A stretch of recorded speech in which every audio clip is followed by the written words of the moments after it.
बिस्मिल्लाहिर्रहमानिर्रहीम। अस्सलाम वालेकुम। आप देख रहे हैं चौथा सुतून। मैं हूं जवाद फैज़ी। नाजरीन, क्या पीटीआई का मुस्तकबिल ख़तरे में है? हुकूमत का नहीं, पीटीआई जमात का, पाकिस्तान तहरीक इंसाफ का। क्योंकि इलेक्शन कमीशन के अंदर फ़ॉरेन फंडिंग केस पे जिस शिद्दत के साथ अब समाअत शुरू हुई है और आज के दलाइल अकबर एस बाबर जो बानी रुकन है पीटीआई के, और जिनका ये कहना है कि खुर्द बुर्द हुई है, बहुत सारे ऐसे अकाउंट्स पीटीआई के नाम पे चल रहे हैं जिनको इमरान खान और उनके करीबी लोग हैंडल कर रहे हैं, उन्हें इस्तेमाल करते हैं और बहुत ज़्यादा बड़ी तादाद में पैसा, अरबों खरबों रुपए वो इकट्ठा किया जा रहा है पीटीआई के नाम पे, और ओवरसीज़ से जो लिया जा रहा है वो पीटीआई के फ़ंड में नहीं आ रहा, वो कहाँ जा रहा है। और वो एक अरसे से इस इम्तहान में भी हैं और इस मैदान में भी हैं कि वो ये साबित करना चाहते हैं कि पीटीआई के माली मामलात जो हैं वो शफाफ नहीं हैं, वो वाज़े नहीं हैं और उसके अंदर बहुत बड़ी खुर्द बुर्द है। इसी तरह आज इलेक्शन कमीशन ऑफ पाकिस्तान के अंदर जो समाअत हुई, जो कार्रवाई हुई, उसके अंदर ये चीज़ सामने आई कि अकबर एस बाबर के वकील ने जब कहा कि हमने जब चंद अकाउंट्स का कहा और इतला आई है और वाज़े हो गया है कि 26 अकाउंट्स ऐसे पीटीआई के नाम पे चल रहे हैं जिनमें पैसे आते हैं और जिनमें इमरान खान और उनके करीबी दोस्त जो हैं और जिन पे एतमाद है उनका, वो उनको उन अकाउंट्स को किस तरह से चला रहे हैं, उस पे ये कहा गया कि हमें उन अकाउंट्स की तफसीलात भी दी जाए, हम उन्हें किसी गलत तौर पे इस्तेमाल नहीं करेंगे, हम वो देखना चाहते हैं कि अभी तक इलेक्शन कमीशन ने क्या किया है और क्यों कर अभी तक फैसला नहीं आ रहा। अगर हम ये देखें नाजरीन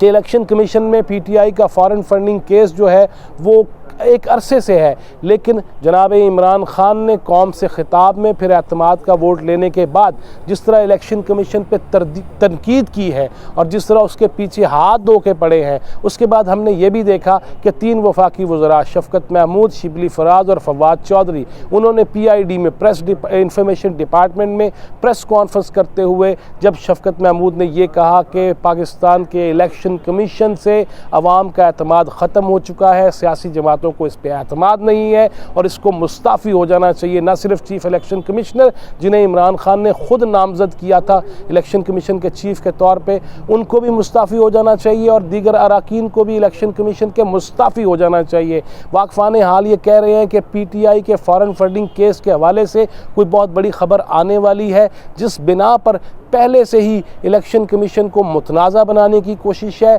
और मुस्ताफ़ी होने का मुतालबा कर दिया गया है। और अकबर एस बाबर से जब हमारी बात हुई आज की इस कार्रवाई के बाद, तो उनको ये कहना था कि मैं अभी भी हैरान हूँ, अफसोस में हूँ कि क्यों इलेक्शन कमीशन फ़ैसला नहीं कर पा रहा, हालांकि मेरी रिट और मेरी पिटीशन बड़ी वाज़े है, मैं इतने बरस से धक्के खा रहा हूँ और इलेक्शन कमीशन के दरवाज़े पे खड़ा होकर बात करता हूँ, अंदर सबूत दे चुका हूँ, मैं अपनी बुज़ुर्ग वालदा के इलाज को छोड़ के, और वो मेरे अलावा कोई उनकी तीमारदारी और ख़िदमत पे करने वाला नहीं है, लेकिन मैं ये फ़र्ज़ समझता हूँ क्योंकि हमने जब पीटीआई की बुनियाद रखी थी तो जो वाज़े उसूल और जो वाज़े अहदाफ थे वो हमारे सामने थे कि एक ऐसी तंजीम जो करप्शन का रास्ता रोकेगी, जो इंसाफ की फ़राहमी में आसानी पैदा करेगी, यकीनी बनाएगी, उसके लिए जद्दोजहद करेगी, गुर्बत ख़त्म करेगी और 2 नंबरी किसी भी लेवल पे हो उसका सद्देबाब करेगी। मगर अफसोस कि जिस पार्टी का मैं अब भी रुकन हूँ और मैं बुनियादी रुकन हूँ और मुझे ही उस पार्टी के इजलास में नहीं जाने दिया जाता,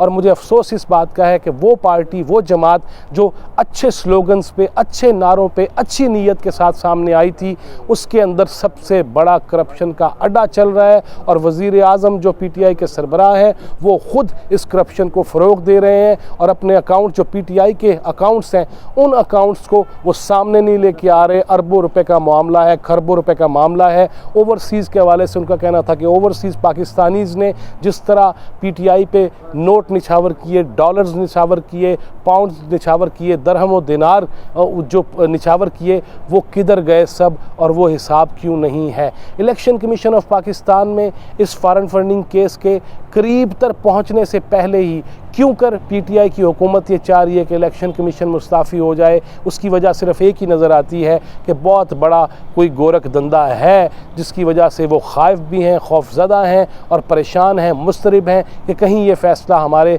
मुखालिफ आ गया तो उसके बाद पीटीआई का वजूद नहीं रहेगा। अगर पीटीआई के अंदर करप्शन साबित हो जाती है, फॉरेन फंडिंग केस के अंदर अगर घपला साबित हो जाता है बकौल अकबर एस बाबर जो साबित होगा, तो फिर पीटीआई का वजूद ख़त्म हो जाएगा। अगर पीटीआई का वजूद इस मौके पे ख़त्म हो जाता है तो फिर मुल्क में हुकूमत किस जमात की होगी, ये एक बहुत बड़ा सवालिया निशान है। इस पूरे निज़ाम के हवाले से भी और जो हुकूमत में बैठे हैं उनके हवाले से भी और जो नारे दावे लगाते थे उनके हवाले से भी और जो कौम से खिताब में दूसरों को करप्ट कहते हैं, उलमा को भी नहीं बख्शते, सियासतदानों को भी रगेदते हैं, उनका अपना मुस्तकबिल क्या होगा। आज का ये बड़ा एक वाक़या था और अकबर एस बाबर उसी तरह अपने अंदाज़ में अपने ख़यालात का इजहार कर रहे थे और उनका ये कहना था कि अगर ये इसकी शफ़ाफ़ तहकीकात के बाद वाज़े फ़ैसला आ गया तो पीटीआई के मौजूदा जो सरबराह हैं और जो ज़िम्मेदारान हैं न सिर्फ वो भी मुंह के बल गिरेंगे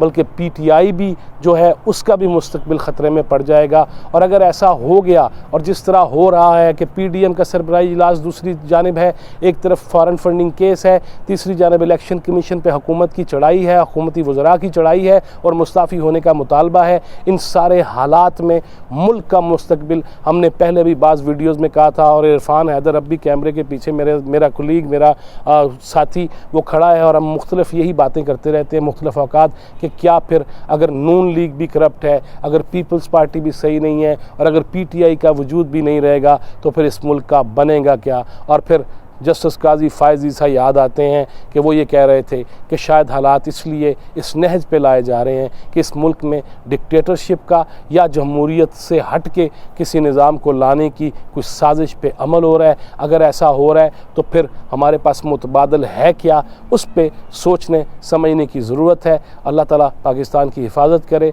और हमारे हाल पे रहम करे, हमारी नीयतों में इखलास पैदा करे। मुझे जवाद फैज़ी को और इरफान हैदर को इजाज़त दीजिए। अल्लाह निगहबान।